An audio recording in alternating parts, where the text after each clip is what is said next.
আপনি যদি অস্বীকার করেন তাহলে আমি প্রুফ সহকারে বের করে দেবো। আপনি যে বিয়া সারা ছিলেন, আপনি যে বিয়া শাদী ছাড়াই আজকে 11 দিন, আপনার জামাই গেছে আজকে 2 দিন, 19 দিন ছিলেন আমার বাসায় আপনার হাজবেন্ড কে নিয়ে। আপনি আমার কথা শুনেন, আমি বলি আপনি ভাই যে কাজটা আমার করছেন, আপনি কিসের ভাই হতে পারেন আমার এটা বলেন। আপনি যেই কাজটা করছেন সেম একই কাজ তার বিয়া করাইলেন, তার মানে আপনি কি দালাল? আমাকে বুঝান। আপনি থাকছেন, আপনি অপরাধ করছেন আমার বাসাটা, এটা পুলিশের বাসা, সম্মান অনুযায়ী আমি মান সম্মানের দিকে তাকায় কিচ্ছু বলি নাই, কাউকে বিষয়টা জানাইনি, কোনো গার্জিয়ানকে জানাইনি। এখন আপনি যে একটা অকারেন্স করছেন, আমি আপনাকে ক্ষমার দৃষ্টিকে দেখছি যে মানুষকেই ক্ষমা করে দেয়, কারণ আপনি তো সিনিয়র পার্সন, আপনি তো জুনিয়র না।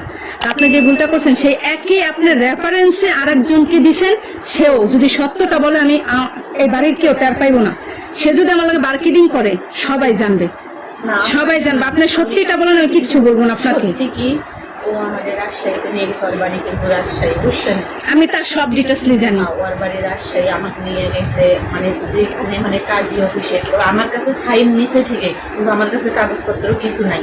এই কারণে আমি প্রমাণ আমি দিবার পারবো না। আপনার বিয়েই হয় নাই, কিসের কাগজপত্রের কথা বলেন? জানি না, আমার কাছে একটা কাগজের উপরে। আপনি একটা মেয়ে মানুষ, বিয়ে শাদী ছাড়া কিভাবে একটা পুরুষের সাথে ছিলেন আপনি এতদিন? এখন আমি এখন সত্যি, আমি যদি আমার সন্তানের যদি আমি দিব্যি খেয়ে যদি আপনার কোন সন্তানের প্রতি মায়া নাই? আপনার আমার এখন মারা উচিত, জানেন? আপনার সন্তানের প্রতি আপনার কোনো মায়া নাই। একটা মা হওয়ার পরে মা কিভাবে সন্তান রেখে আর একটা পরপুরুষের সাথে আসে? বাবারা পারে, বাবারা 2-4টা বিয়ে করতে পারে, এটা জাহেজও আছে আমাদের ইসলামিক ভাবে। আপনি তো আমার ডিভোর্স হয়ে গেছে প্রথম স্বামীর সাথে। আপনি এনার সাথে যে আসছেন, আপনি বিয়ে শাদী বয়ে আসবেন না? আর বিয়ে শাদী বয়া থাকবেন না আপনি? আপনি আমার সাথে একটা মিথ্যা বললে না আপনি বাঁচতে পারবেন না। বললাম না, আপনার আল্লাহ খুদা নাই, আপনি আমার সাথে একটা মিথ্যা বললে আপনি বাঁচতে পারবেন না।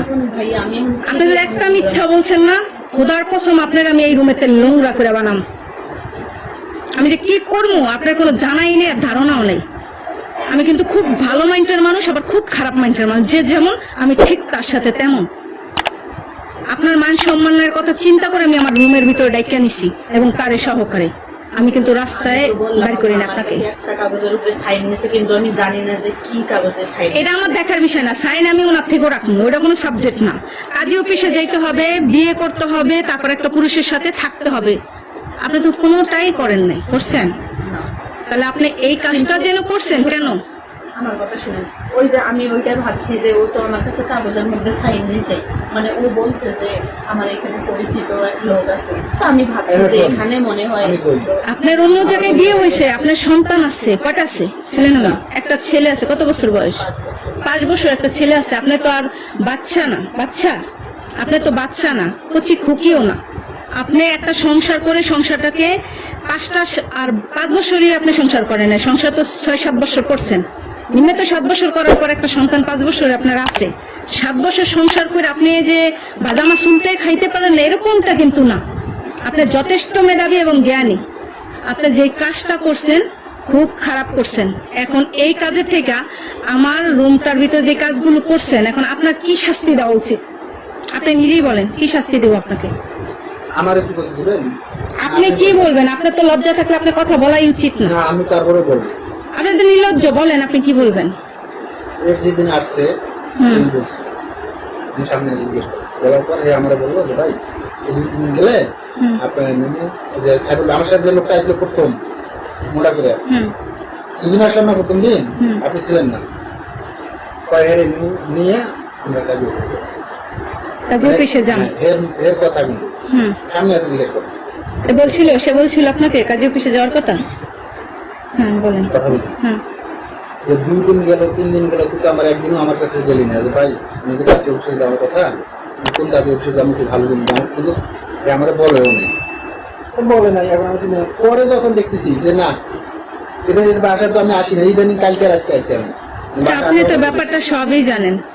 সবে যাইনি তো আমি, আপনি তো আমাকে বলেন না, আপনি তো আমাকে বলেন না। কথা হলো আমি সমাধান করার জন্য তো জিনিসটা কইছি, 1000বার কইছি যে এইভাবে তো একটা মেন হচ্ছে তার ইজ্জত, সেটাই যদি নিলাম হয়ে যায়, সে মেয়ে বাচ্চা একটু ইজ্জতের কোনো ভয় নেই। কেমনে ওদের চলতেছে।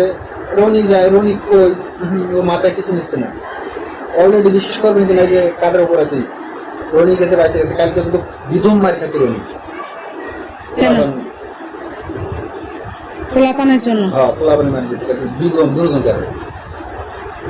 এদের চলাফেরা খারাপ, আমার বাসাটারে খুব নোংরা বানায় লাইছে। এখন ভাই এটা যে পুলিশের বাসা এত নোংরা করছে এরা, মানিজ্জত মানে আমাদের আর রাখে নাই।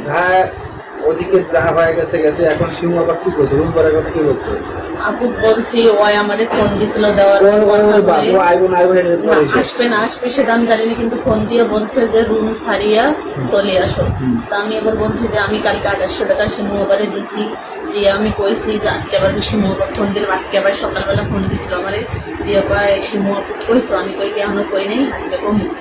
পরে তো আপু ফোন দিয়ে কইলাম যে আপু আমি তো 1 তারিখে যাবো। তো আপু বললো যে আমাদের বাসার তো নিয়ম না যে এভাবে যাওয়া যায় না, দিলে 2 মাসের ভাড়া দিয়ে যাওয়া লাগে এখান থেকে।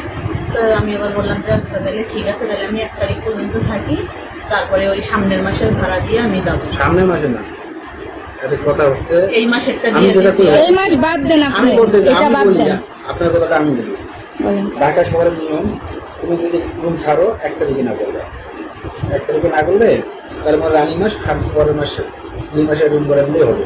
কিন্তু তুমি আজকে 11 তারিখ কোন হিসেবে তুমি না করতেছো, এই কথাটা বল। হিসাব কিতাব বাদ, এখন আমার কথা শুনেন। আপনি আগামী 2 মাসের ভাড়া দিয়ে আজকে আপনার বাসা থেকে বিদায় হবেন।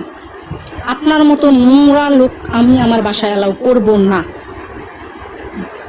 This is final. আপনার মতো নোংরা মানুষ আমি রাখবো না। আমার যেটা লিগাল ভাড়া এটা দিয়ে আজকের ভিতরে, আমার কথা শোনেন, আজকের ভিতরে দিয়ে আপনি এই 2-1 ঘন্টার ভিতরে চলে যাবেন। আপনাকে মানুষ ফিসালে, বুঝতে পারছেন? আপনি একটা মেয়ে মানুষ। আজকের ভিতরে আমার রুম ভাড়া দিয়ে আপনার যা টুকিটাকি আছে, বাইরেরও কোনো ভাড়াটির সাথে বলার প্রয়োজন নাই। আপনি এখন বের হইয়া আমার কথা শোনেন, আপনার কোনো কথা আমি শুনবো না। মাসেরটা দিয়ে দিলাম। এই মাস আর সেই মাস নাই না, 2 না, মাসেরটা না।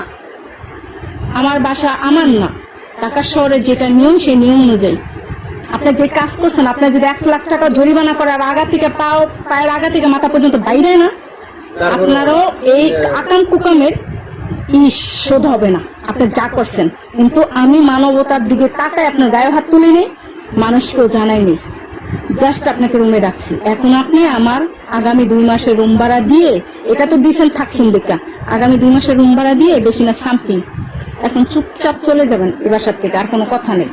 আর যদি তা না দেন, আপনাকে কিভাবে নিতে হয় আর কি করতে হয় তার পরবর্তী ব্যবস্থা আপনি নিজের চোখে দেখবেন। ক্লিয়ার? বুঝতে পারছেন? এখন আপনার কিছু বলার থাকলে বলেন আমাকে।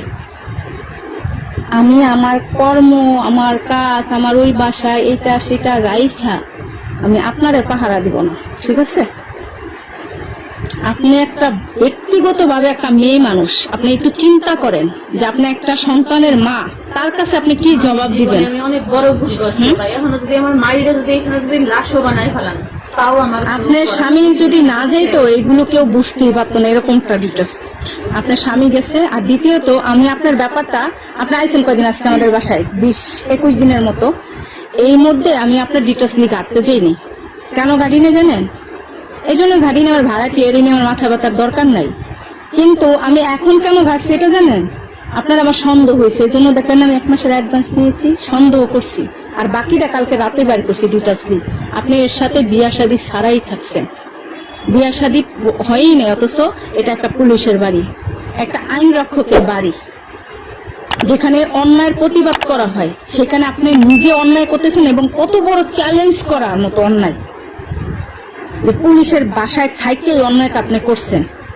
আপনারা এখন হিসাবে 2 হাত পা ছড়াই দিয়ে আবার বাইরানো উচিত, কিন্তু সেটা আমি করি নাই, কারণ আমি একটা মেয়ে মানুষ। যেটুকু বলছে এটুকু মেনে গেলে আলহামদুলিল্লাহ, না মানলে পরবর্তী ব্যবস্থা। বুঝতে পারছেন? এখন আপনি আমার এই 1 থেকে 1.5 ঘন্টার মধ্যে বিদায় হবেন। কিভাবে হবেন এটা আমার জানার দরকার নেই, আবার আমি পারতেছি না দিতে, এগুলো অজুহাত আমি মানবো না, ঠিক আছে? এই অজুহাত গুলো আমি মানবো না, আমি যাইতে পারতেছি না, বা আমার এই সমস্যা ওই সমস্যা, এগুলো কিচ্ছু না। ইনি আনছে না আপনাকে? ইনি আনছে কিনা এটা বলেন?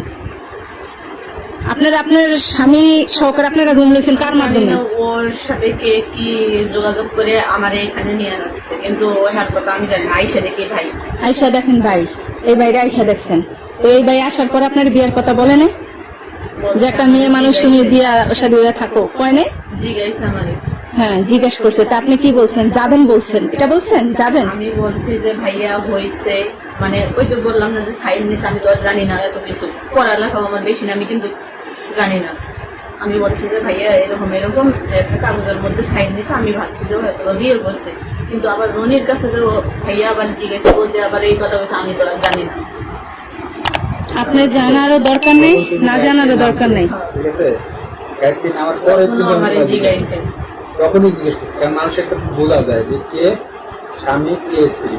আর একটা কথা কি জানেন, আমি বলি, সব জায়গায় নিয়ে গেছে। আমি বলি ওর বাড়ি বাদ দেন, আমার কথা শোনেন। আমার শুরুটাই উনারে বাইরানো উচিত ছিল, জানেন? আমার শুরুটা উনারে দিয়ে শুরু করা উচিত ছিল। যে কাজটা উনি করছে, বিয়ে শাদী ছাড়া উনি আর একটা নারী লয়ে থাকছে, আমার হিসাবে উনারই বাইরানো উচিত ছিল। আমি সেটা ক্ষমার চোখে দেখাতে উনি আর একটা অপরাধ করতে সাহস পেয়েছে আমার বাড়ির ভিতরে। পুনরায় আর একটা অপরাধ উনি করছে আমার বাসায়। আমি বারবার জিজ্ঞেসি যে ভাই এরা কি ভালো না খারাপ? না, এদের যে আপনাদের যে সার্টিফিকেট আর যে গ্রান্টি উনি দিয়েছে আমাকে, তাতে আমি কে ফেরেস্তা হলো রাজি হয়ে যেত। আর আমি তো একটা বাচ্চা মেয়ে, আমি তার আগে রাজি হয়ে যান। এরা এই হিসেব করে আমি তোমাকে সবকিছু ছাড়িয়ে দিয়ে শুধু আমার ব্যাগ বাতি নিয়ে চলে গেলাম, আর তোরা আজকে এই দোষা আজকে আমার সঙ্গে কথা বলতে পারতো? এই আপনার অপরাধ যদি আমি ক্ষমা না করতাম, তাহলে আপনি আর একটা অপরাধ করতে আগাইতে পারতেন না। আজকে একই অপরাধ করছেন। প্রথম দিনে জিজ্ঞেস করছি, 2-3 দিনের মধ্যে আমরা এটা করি। 2 দিনের তো দৌড়টা 2 মাসের কত ভাড়া? যেটা হয় 2800 করে ওইটাই দিবা। 2800 করে কত হয়?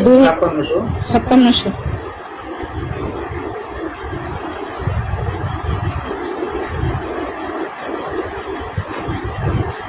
আছে টাকা? না, আমার কাছে নেই। আচ্ছা আনাম। আপনারা এখন ওই কানের দুলগুলো আমাকে জমা দেন। আমি টাকা দিতেছি। ওইটা দিয়ে তখন নিয়ে যাবেন। আমিও আপনার নিয়ে পাড়ায় থাকবো না, আমি 1 সেকেন্ড আপনার বিশ্বাস করি না। আপনি দেন, আপনি দেওয়ার পরে আমার তাহলে জিনিস নেওয়ার কি দরকার? দিবেন, এটা আপনার তো আমার বিশ্বাস নেই। আমার এখানে আমার কেউ নেই, আমি সারাক্ষণ থাকতেছি বাসায়, আমি কোথাও যাই। আপনি এখন আপনার তো কিছু নাই, হান্ডি পাতিল তো তার না?